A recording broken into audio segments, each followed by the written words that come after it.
They got money, they got fame, they got everything. तो उनको ऐसा लगता है कि हम तो बच जाएंगे भाई, हमें तो कोई कुछ नहीं कर सकता, हम चाहे कितने भी लिमिट क्रॉस कर दे लेकिन हमें तो कोई कुछ नहीं बोलेगा। लेकिन ये जो गलतफहमी है इस बार दूर होने वाली है, डेफिनेटली से इनको कड़ी से कड़ी सजा मिलने वाली है। Guys welcome back to the channel. कैसे हैं आप लोग? I hope you are doing great. So आज के वीडियो में मैं रिएक्शन करने वाली हूँ शुभांकर मिश्रा की एक वीडियो पे जो कि उन्होंने बनाई है इंडिया गॉट लेटेंट के कंट्रोवर्सी जो हुआ है उसके ऊपर।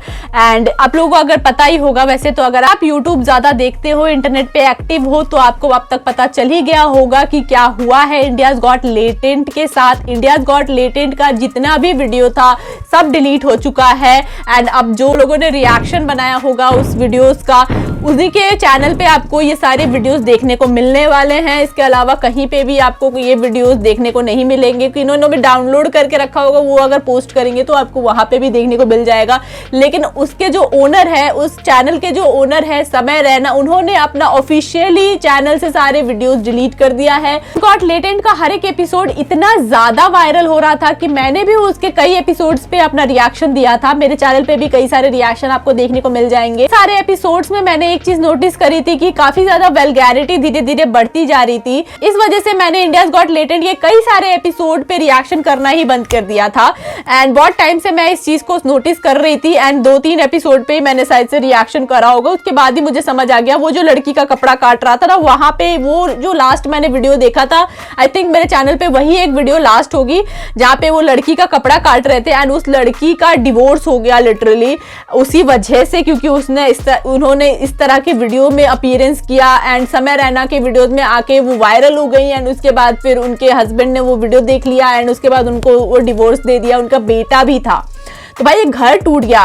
तो वो चीज मुझे काफी ज्यादा बुरा लगा कि समय रैना के शो में आके उनका ऐसा कुछ हुआ, लेकिन इसमें समय रैना की कोई गलती नहीं थी। इसके लिए शो को कुछ ऐसा ब्लेम नहीं कर सकते थे। तो इस वजह से भी एंड कई सारे वल्गर जोक्स की वजह से भी, मैंने बहुत सारे रीजन की वजह से मैंने ये शो को रिएक्शन करना बंद कर दिया था। यार मैंने रिएक्शन करा है तो मुझे ऐसा लगा कि यार मैं भी अपना एक स्टैंड जो है अपनी ऑडियंस के सामने रखना चाहूंगी इस वीडियो को लेके। सो वीडियो में आपको पता चलेगा कि शो के बंद होने का रीजन क्या है एंड मेरा क्या ओपिनियन है इस पूरे मैटर को लेके। एंड मैंने इतने सारे रिएक्शन वीडियोस जो बनाए थे लेटेंट के ऊपर, तो उसका मैं क्या जस्टिफिकेशन दूंगी। सो वो सारी चीजें आपको वीडियो के एंड में पता चलेंगी, तो वीडियो को एंड तक देखिए, मैं सारी चीजें एक्सप्लेन करूंगी। सो चलो स्टार्ट करते हैं वीडियो को। रणवीर अलाहाबादिया ही वो शख्स है जिनके कमेंट के ऊपर पूरा शो उन्होंने बंद करवा दिया। भाई को इस शो की बहुत सारी इनसाइड स्टोरी भी बताऊंगी जो मैंने पर्सनली फील करी जब मैं इसके एपिसोड्स पे रिएक्शन करती थी। तो जो मैंने फील करा था वो मैं आपके साथ जरूर से शेयर करना चाहूंगी। इस शो को ऐसा अंजाम मिलेगा ऐसा मैंने कभी नहीं सोचा था। तो ऐसा अगर अंजाम मिला है तो कुछ ना कुछ रीजन तो है। एंड जो रीजन है उसका पीछे क्या कहानी है ये भी मैं एक्सप्लेन करने की आपको पूरी तरह से कोशिश करूंगी। बने रहिए वीडियो पे। अगर आप चैनल पे पहली बार आए हैं तो चैनल जरूर से सब्सक्राइब कर लीजिएगा इसी तरह की और इन्फॉर्मेटिव एंड रिएक्शन वीडियोस को पाने के लिए। तो चलो स्टार्ट करते हैं। गाली देना आसान है, खाना मुश्किल। गाली देकर कूल दिखना आसान है, जो कि आजकल के यूथ कर रहे हैं। तो गरियाने लगे तब उस गाली को झेल पाना बड़ा मुश्किल है। जब गालियां पढ़ने लग जाती है। समय रैना के इस पोस्ट को पढ़ लीजिए जिसमें वो लिखते हैं कि जो कुछ हो रहा है वो झेल पाना बड़ा मुश्किल है और इसीलिए सारे वीडियोस को डिलीट कर दिया गया। लेकिन अब ऐसा लगता है कि नग्नता और फूहड़ता की गंध के अंत की तरफ अब कदम बढ़ चुका है। ये वही गंध है जो साल 2015 में शुरू हुई थी, एआईबी वाली गंध। उस दौर में भी इस गंध का विरोध हुआ था, बड़े पैमाने पर हुआ था। उस शो को भी बंद करवा दिया गया था। लेकिन इस बार शो में जब पहले एक महिला के ब्लाउज को काट के बीच में और उस पर ठहाके लगे और उसके बाद माता पिता को लेकर सेक्स करने की कल्पना की गई, कहा गया 6 इंच का पैंट में होना चाहिए, उस पे जश्न मनाया गया, तो फिर इसने हदों को पार कर दिया। मां बाप को सेक्स करते देखने की इच्छा जब कुलाचे मार रही थी और उसको देखने की हसरत जग रही थी, तो शायद सारी दुनिया को इस बात का एहसास हो गया था कि ये हसरत असभ्यता, कैसे बकवास चीजें यार ये सब कर रहे थे।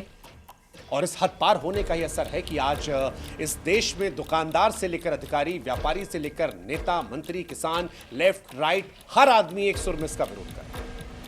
हर आदमी इसका विरोध करता है और उसका नतीजा यह होता है कि अश्लीलता की दुकान का सारा सामान जो है वो समेट दिया गया। इंडियाज गॉट टैलेंट के सारे वीडियोस को डिलीट किया गया है।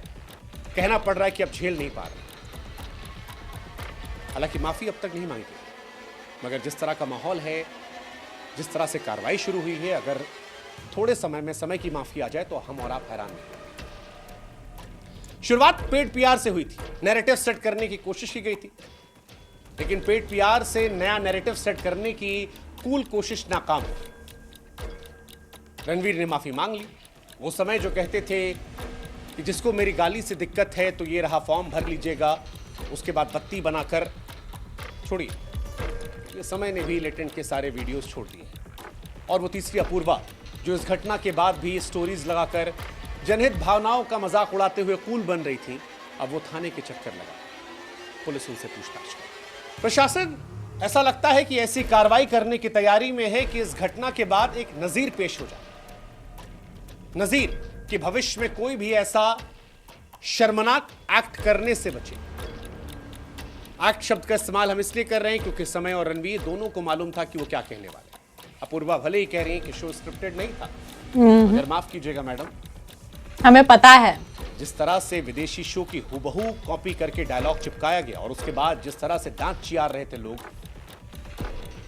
जिस तरह से रील लगाई जा रही थी मजाक उड़ाते हुए कि देखा अपनी लापरवाही का नतीजा, जिस तरह से आप मैडम कह रही थी कि जो कुछ हो रहा है मजा आ रहा है, ये और होना चाहिए, उसको देखकर लग रहा था कि आपको भी मालूम था कि विवाद होगा। पर शायद आप सोच रहे थे कि विवाद जैसे बार बार लोग और वायरल होता है और इससे और वायरल होती है कंटेंट। मैं एज ए कंटेंट क्रिएटर मुझे पता है ये चीजें। मान लेता है तो फिर बुरा समय आना सिर्फ समय की बात होती है, और यही समय है क्योंकि समय और बाकी सब ये भूल गए थे कि देश का एक बड़ा तबका है जो संस्कृति से प्रेम करता है, रिश्तों की मर्यादा को समझता है, शब्दों के संस्कार को जीता जाता है। वही तबका एक साथ एक सुर में आ गया, इतना आगे कि इन सबको पीछे हटाता है, इतना पीछे कि भविष्य में ये घटना कईयों के लिए नजीर होगी कि बाबू अगर अश्लीलता एग्जाम्पल बनेगी, जिंदगी का शॉर्टकट अपनाओगे, AIB जैसे एग्जाम्पल बनेंगे। ये इंडियाज गॉट लेटेंट। देख लीजिए, महाराष्ट्र पुलिस जो है वो एक्टिव है, मामले की छानबीन कर रही है। साइबर सेल ने मामला दर्ज कर लिया है, शो में शामिल लोगों से पूछताछ करेगी। राष्ट्रीय महिला आयोग ने पहले ही आपत्ति जाहिर की है। 17 फरवरी को समय और रणवीर को पूछताछ के लिए बुलाया गया है। महाराष्ट्र के मुख्यमंत्री पहले कह चुके हैं कि बोलने की आज़ादी का मतलब नहीं कि आप कुछ भी बक दें, ऐसे लोगों पर कार्रवाई होगी। शिवसेना के सांसद नरेश गणपत महस्के ने संसद में गालीबाजों का मुद्दा उठाया है, मांग की है कि ऐसे लोगों पर सख्त कार्रवाई हो, नजीर पेश हो। अब कार्रवाई हो ना हो इसको लेकर अलग अलग मत है, लेकिन एक बात जो है देश में वो ये कि अब गंध और बर्दाश्त नहीं, दायरा सबको समझ में आना चाहिए। हंसी मजाक अपनी जगह पर है, थोड़ा बहुत के नाम पर बढ़ते यही चीज हुई है, थोड़ा बहुत के नाम पे बढ़ते।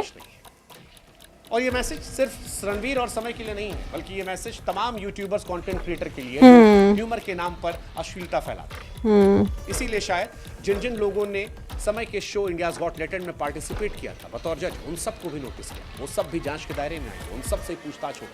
समय के साथ जज की कुर्सी पर बैठने वाले लोग कह रहे हैं आप लोगों का क्या विवेक है यार, FIR में क्यों? लेकिन ऐसा लगता है कि मानो मैसेज ये दिया जा रहा है कि उस टाइम भले नहीं बोला, लेकिन जिस शो में आपकी हिस्सेदारी थी, जहां पर संस्कारों की तिलांजलि दी जा रही थी, वहां पर आप मौजूद थे। जज बनने के शौक ने ही आपको आरोपी बना दिया है। सोचना आपको पहले चाहिए था कि क्यों अश्लील फुहड़ता में आपकी हिस्सेदारी थी। ये वो हिस्सेदारी वाली बात है। इसे आप ये समझिए कि वरुण धवन ने इन्हीं रणवीर इलाहाबादिया के शो में एक दिन कहा था कि उनका भी मन है जाने का, लेकिन वो जानते हैं कि जाएंगे तो विवाद हो जाएगा। वो कह रहे थे कि जब ज्यादा आंखें देखेंगी तो इस तरह की चीजों को लेकर विवाद होगा। वरुण ने ये बात पता थी, उन्होंने किनारा कर लिया, लेकिन जिस रणवीर से उन्होंने बात कही उन्हें ये बात समझ में नहीं, और इसी वजह से आज भी सस्ती है। अगर वो बात समझ लेते तो आज कोर्ट कचहरी के चक्कर लगाने से, सोशल मीडिया पर इस तरह की बातें सुनने से बच जाते। असल में बात यह है कि जब सामाजिक तौर पर आप किसी शो को चलाते हैं तो आपकी एक जिम्मेदारी होती है कि उससे किसी व्यक्ति, समूह या धर्म आहत हो। लेकिन समय ने हदों को पार कर दिया था। जिस तरह से उनके शो में दिन प्रतिदिन चीजें बढ़ती जा रही थी, ये तय था विवाद होगा। विवादों से अगर वो सीख भी लेते तो शायद बच जाते। आपको याद होगा कॉफी विद करणमाला शो, एक बार हार्दिक पांड्या केएल राहुल गए थे, अभद्र टिप्पणियां हुई थी, बीसीसीआई ने हंटर चलाया था। तब का दिन है, आज का दिन है। कोई भी एक्टिव क्रिकेटर ऐसे किसी शो में नहीं जाता जहां से विवाद पैदा हो जाए। रणवीर तो तमाम साधु संतों को लाते थे। प्रेमानंद जी महाराज को सुन लिया होता, जिन्होंने कहा था कि आदमी को उस जगह पर नहीं जाना चाहिए जहां पर उसके जाने से चरित्र, अभिमान या व्यक्तित्व पर किसी तरह का दाग लगने की आशंका हो। अब जब समय रैना का कांड हो गया है तो फिर प्रशासन की ओर से क्लियर संदेश है कि गंध का अंत किया जाए और उसकी शुरुआत यहीं से की जाए, यही सही समय है। ये सच है कि समय रैना की जबरदस्त कॉमिक टाइमिंग के चलते शुरुआती दौर में कुछ वीडियोस गुदगुदाते थे। हल्का फुल्का हंसी मजाक समझकर हम जैसे भी उस पर ठहाके लगाने लगे। यही चीज मैं भी अपने बोलना चाहती हूँ, मैं लास्ट में एक्सप्लेन करूंगी। मर्यादा की लकीर की उस मर्यादा होनी चाहिए, एक लाइन है। शो में किसी महिला के कपड़े फड़वाकर उसे टीआरपी ली जाए, माँ बाप के सेक्स करने की कल्पना की जाए, उसमें शामिल होने का जिक्र हो जाए, किसी के पैंट के अंदर 6 इंच की बात रखकर टीआरपी कमाई जाए, 2 करोड़ रुपया देकर कहा जाए कि आओ, और उसके बाद सफाई में कहा जाए कि किसी दिन कोई महिला अगर मेरे शो में कपड़े उतरवा दे पूरे तो इंटरनेट फट जाएगा। ऐसी तमन्ना जब बढ़ जाए तब हंसी असहजता और घिनौनेपन में बदल जाती है। हमें यह एहसास था, इसीलिए बीते कई महीने में कई बार ऐसी असहजता पर सार्वजनिक विरोध किया गया था। रैना के शो में 33 साल की महिला जो 15 साल के बच्चे की मां थी वो आई और सोशल मीडिया पर फिलहाल वही ट्रेंड कर। क्या इंस्टाग्राम फॉलोअर्स और लाइक्स के लिए कुछ भी? और ये बहुत चिंताजनक है क्योंकि कोई कह नहीं रहा, लेकिन ये आने वाली पीढ़ियों को दे क्या रहा है? क्रिएटिविटी के नाम पर अश्लीलता, कुहड़ता, गंदगी। मैं सोशल मीडिया प्लेटफॉर्म जब देखते हैं बहुत गंदगी हो गई। लड़का है तो वो कुछ गाली बकेगा, लड़कियां हैं तो अपने कपड़े कम करेगी। अपने पॉडकास्ट के जरिए भी ऐसे विषयों को बीते कुछ समय में हमने लगातार उठाया था ताकि हम अपनी गलती को दुरुस्त कर सकें, समय रहते हम सबक ले सकें। लेकिन जो सबक हम इनको समझाना चाह रहे थे, जो देश में देना चाह रहे थे, उसको ये नहीं समझ रहे थे, और यही वजह है कि आज इनका समय खराब हुआ है। हालांकि ये काम समय खराब हो गया, समय का ही काम के लिए हम और आप भी जिम्मेदार हैं, क्योंकि हमने आप में या हमारे जैसे कुछ लोगों ने शो को देखा, हमने ही व्यूज दिया है, ठहाके लगाए, और उन ठहाकों से इन्हें हिम्मत बढ़ती गई। बढ़ते बढ़ते बढ़ते बढ़ते ये माँ बाप के उन लम्हों को इस तरह से इमेजिन करते गए, खुलकर कहने लगे कि 6 इंच का चाहिए पैंट में, ये कहा कि 2 करोड़ है आके ये कर लो। ये सारी बातें रुक सकती थी, लेकिन देर आए दुरुस्त आए। सोशल मीडिया पर फिलहाल कई ऐसे लोग हैं जो फुहड़ता, नग्नता, अश्लीलता को जस्टिफाई भी कर रहे हैं। वो कह रहे हैं कि ऐसे शो टिकट लेकर देखने जाते हैं, डार्क कॉमेडी की दुहाई देकर बचाव कर रहे हैं। लेकिन इन लोगों को समझ में नहीं आता कि इस तरह से अभद्रता करना, माँ बाप को लेकर ईच एंड एवरीवन करना, इनका प्रचार करना, ये डार्क कॉमेडी है। क्योंकि हो सकता है कि आपने ये कंटेंट कुछ लोगों के लिए रखा हो, लेकिन सबको पता है कि ये कंटेंट सोशल मीडिया पर ट्रैवल कर रहा है। YouTube से आपको लाखों की कमाई हो रही है, सच है, लेकिन इस कमाई के लिए जिस तरह से each and everyone is criticising, कोई इसको बढ़ावा नहीं दे सकता। मैंने तो अब तक जितने लोगों के कमेंट पढ़े हैं, सबने इसको क्रिटिसाइज ही किया है, सबने इसके ऊपर आवाज ही उठाई है, कोई इसके सपोर्ट में कुछ नहीं है। जब ये बच्चों के बीच में जाएगा तो इसका क्या असर? हैरानी इस बात की भी, किसी के माँ बाप ने आकर यहाँ पर नहीं कहा। शायद माँ बाप को भी लग रहा था कि लाइक्स बढ़ रहे हैं, सब्सक्राइबर बढ़ रहे हैं, पैसे आ रहे हैं, क्यों रोका जाए? आयरनी, औलादें अश्लीलता का आकाश रच रही थी, आप नोट गिनने में व्यस्त थे। सही गलत हाँ नहीं, एक पॉइंट के बाद बच्चों के ऊपर से माँ बाप का कंट्रोल भी तो हट जाता है। चलाते हैं, समय बिताते हैं। माँ बाप से खासतौर पर हम ये कहना चाहते हैं कि क्या आपने कभी गौर किया कि आपका बच्चा क्या देख रहा है?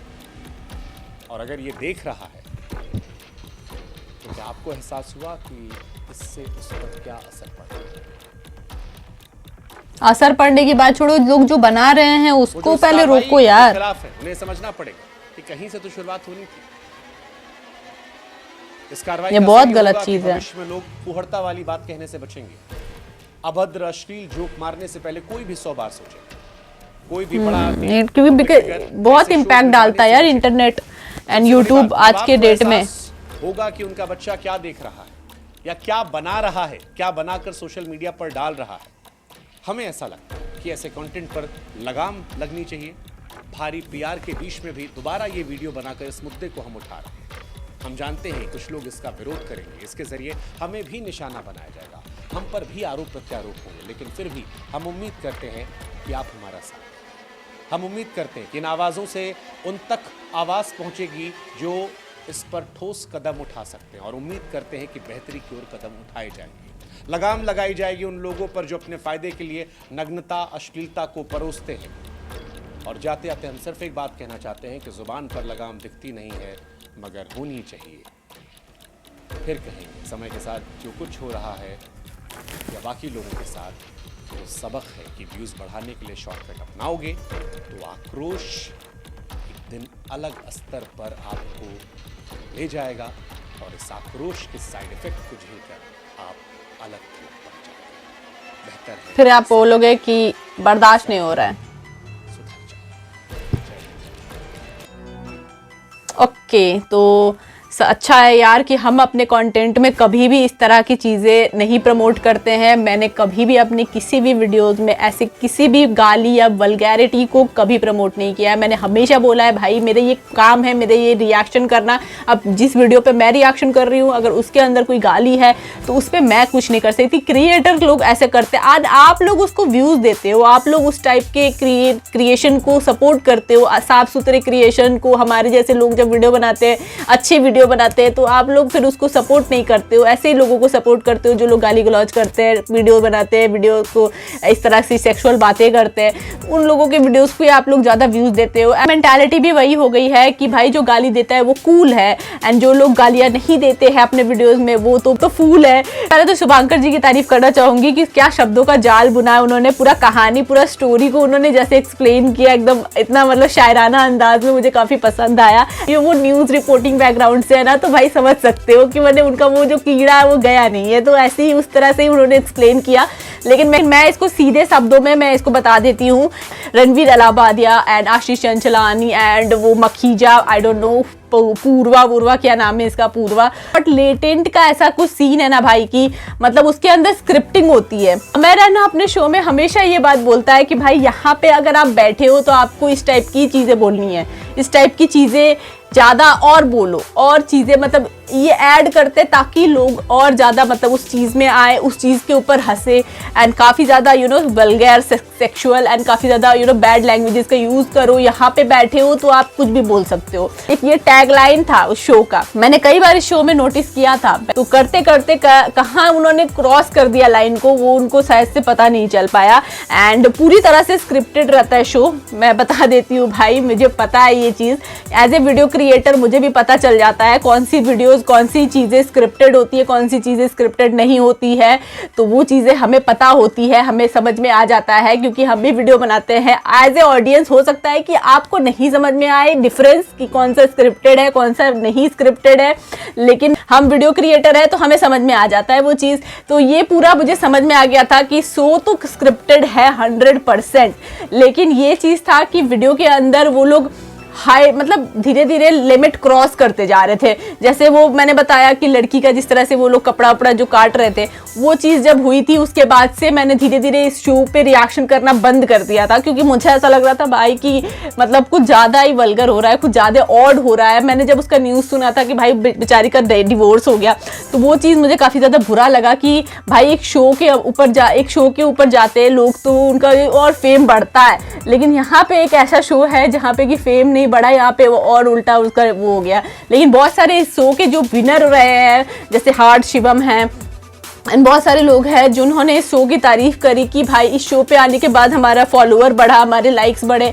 स्टार्ट जब इन्होंने करा था तभी ये विनर बने थे, तभी उस टाइम पे ये विनर बने थे, लेकिन उस टाइम पे भी वल्गर जोक्स उतने ज़्यादा नहीं थे। मतलब जब इन्होंने स्टार्ट करा था तो उस टाइम पे इतने ज़्यादा मतलब गालियाँ वगैरह थी उतना ज़्यादा सेक्सुअल नहीं था, मतलब नॉर्मल था। धीरे धीरे करके इन्होंने बार्स अपने हाई करना स्टार्ट कर दिया था। एंड जहाँ यहाँ पे हाइट उनकी यहाँ पे ख़त्म हुई, जहाँ पे कि रणवीर अलाहाबादिया एंड वो Apoorva Makhija and all that, इन लोगों को जब बुलाया उन्होंने, वो लोग तो मतलब हाई लेवल पे ही लेके चले गए उस चीज़ को। रणवीर अलाहाबादिया की बात करें तो भाई उन्होंने अपनी इमेज एक बहुत अच्छी बना रखी थी। उन्होंने इतने बड़े बड़े लोगों का पॉडकास्ट किया था, इतने धर्म गुरुओं का पॉडकास्ट किया था। वो खुद अपने वीडियोज़ के अंदर इतना ज़्यादा सनातन धर्म को प्रमोट करते हुए दिख रहे थे। कई मैंने उनके कई सारे ब्लॉग देखे थे जहाँ पे कि वो सनातन धर्म को लेके बहुत अपनी अनुभूतियाँ एंड अपने एक्सपीरियंसेस शेयर करते हुए नजर आए थे। तो उससे एक उनकी इमेज ही अलग बन गई थी, उनकी एक मतलब अच्छी वाली इमेज बन गई थी। एंड वहाँ पे जाके एक ऐसे शो में वो चले गए जहाँ पे उनको नहीं जाना चाहिए था। मुझे ऐसा लगता है पर्सनली कि रणवीर अलाहाबादिया को ऐसे एक शो में नहीं जाना चाहिए था जहाँ का कंटेंट उनके फेवर में नहीं था। इसलिए कहते हैं ना, हर चीज़ हर इंसान के लिए नहीं बनी होती है। हर चीज़ के अगर आप सोचते हो कि हम फेमस है, हम तो भाई कहीं भी चले जाएंगे उठ के, तो ऐसा नहीं होना चाहिए। आपको भी पता होना चाहिए कि मैंने क्या इमेज बनाई है लोगों के बीच में, एंड मैं वहाँ पे जाके मैं फिट बैठूंगा क्या उस शो में। लेकिन फिर भी वो गए, तो भाई गलती उनकी है, उन्होंने जानबूझ के ऐसा स्टेप लिया। समय की बात करूँ तो भाई समय ने ऑलवेज हमेशा ही ऐसे गाली वाले ऐसे ही कंटेंट, ऐसे सेक्सुअल कंटेंट ही बना के अपनी पहचान बनाई है। भले ही वो कश्मीरी पंडित हो या कुछ भी हो, लेकिन उन्होंने कभी भी उस चीज़ को अपने कंटेंट के आगे नहीं आने दिया है। उन्होंने हमेशा ही कुछ ऐसी ही चीज़ें बनाई है जिससे कि यार कंट्रोवर्सी क्रिएट हो। लेकिन फिर भी अभी तक वो चल रहे थे क्योंकि भाई अच्छा ह्यूमर कर रहे थे तो लोग पसंद भी कर रहे थे। एंड कहीं ना कहीं इस शो के सक्सेसफुल होने का रीज़न ही समय रैना ही है, क्योंकि समय रैना की कॉमिक टाइमिंग इतनी अच्छी है कि भाई ने बहुत अच्छा समा बनाया था। सारी चीज़ों का पूरा शो इतना मेहनत से इतना अच्छे से बनाया था भाई ने कि मतलब किसी भी जगह कोई गुंजाइश नहीं छोड़ी थी। लेकिन बस खाली वहीं पे चूक गए वो लोग कि बस वो लेवल नहीं सेट कर पाए कि भाई इस लेवल के ऊपर हमको नहीं बढ़ना है, यहाँ से हमको आगे नहीं जाना है, यही तक रखना है। लिमिट क्रॉस कर दी एंड उसके बाद से जो हुआ वो तो सबके सामने ही है। जिन लोगों ने जीता था शो को अच्छा बता रहे हैं कि शो अच्छा था, लेकिन जैसे उन्होंने वो चीज़ें करी तो सपोर्ट तो कोई भी नहीं करेगा। एंड जहाँ तक बात है इनकी जो सज़ा हुई है कि मतलब इनको जो पनिशमेंट मिल रहा है ये सही है कि नहीं, तो मुझे लगता है कि सही है, होना चाहिए एक पनिशमेंट, ताकि लोग कम से कम अपनी लिमिट समझे। सोशल मीडिया का बहुत ज़्यादा असर है, बच्चों से लगा के 16, 17, 18, 19, 20 साल के भी बड़े भी बच्चे ही होते हैं, टीनेजर्स होते हैं, कई सारे बड़े लोग भी होते हैं। भाई किसी के लिए भी ये कंटेंट अच्छा नहीं है भाई, जो कोई भी उम्र का हो, किसी के लिए भी ये कंटेंट बिल्कुल भी अच्छा नहीं है। माँ बाप के बारे में ऐसी बातें करना एंड इस तरह की बातें सुनना, करना को तो छोड़ो, वो लोग किया, लेकिन हम लोग को तो सुनना पड़ रहा है ना, तो वो चीज़ें प्रमोट करना। एंड मैं थैंक गॉड कि मैंने इस पर रिएक्शन करना बंद कर दिया था। तो इस चीज़ को लेके मैं भी यही बोलूँगी कि भाई जो हो रहा है सही हो रहा है इन लोगों के साथ, एंड इस तरह की चीज़ें होनी ही चाहिए ताकि आगे चल के और लोग जो है इस चीज़ को करने से डरे। अभी बार तो सेट करना पड़ेगा ना भाई, तभी तो जाके लोग सोचेंगे कि भाई उनके साथ जैसा हुआ था हमारे साथ भी वैसा हो सकता है, तो हमें ये चीज़ें नहीं करनी चाहिए। तो ये था मेरा स्टैंड। आई होप कि मैंने इस चीज़ को अच्छे से एक्सप्लेन किया होगा। अगर आपको ये वीडियो अच्छी लगी, आपको मेरा ओपिनियन अच्छा लगा, तो आपको मेरे कमेंट अच्छे लगे, सो वीडियो शेयर करना अपने दोस्तों के साथ। मैं मिलूंगी आप लोगों से किसी और रिएक्शन के साथ। तब तक के लिए thanks for watching my video guys, bye bye.